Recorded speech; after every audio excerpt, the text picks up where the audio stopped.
Jordan, how would you kind of characterize the round today? I played really, really well.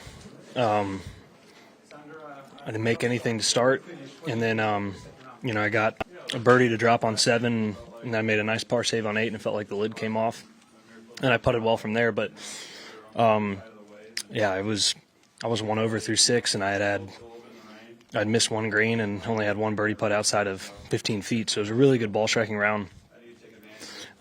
And then when the rain stopped, I was able to take advantage coming in. It was really nice going off later today because when that stopped on, what was that, 8 or so, 7, it was a big difference. It wasn't a heavy rain, but it was just annoying. And it was heavy for those guys that went off pretty early. So in a nice place. It's nice because this course, you can't fake it. It tells you where you are. I've been feeling like I've been pretty close, and I just want to stay the course, and it's nice to get, rewarded the last couple holes there with some really nice shots, and, and looked at the weekend with some heavy wind tomorrow and know that I have a chance. How difficult was the course today? How hard was it playing? It was just, when the rain just makes it harder off the tee, right? I mean, it's such a penalty if you miss the fairways, and then when you got, water on the face or whatever. And again, we luckily didn't have that past the 7th hole.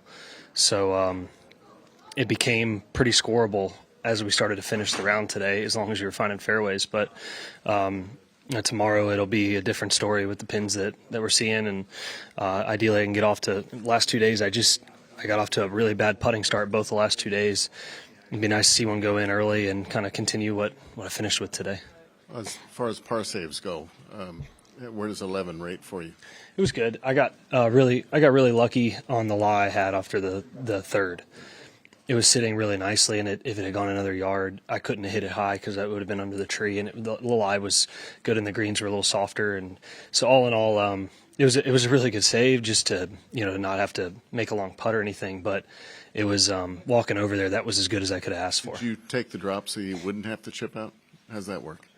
I took the drop because I couldn't get a stance. The creek's too deep, so I couldn't actually stand in the water, and also I could reach the green, which was a big reason why I took a drop. If I took a drop, I could still reach the green, and if I were to chip out, I was only going to get 20, 30 yards out of it. How did that discussion go? It was quick. I took my shoes off just to see if I could get in and see if there was like some footing, if the creek was shallow or something, because I could see the ball and I could have definitely got a club on it.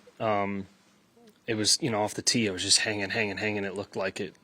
I just hit it off the heel, and so it pulled. And but it wasn't long. Once I got in there, I just didn't have a stance. So looking on TV. Everybody good? Thanks, Joel. Thanks, guys. It looked what?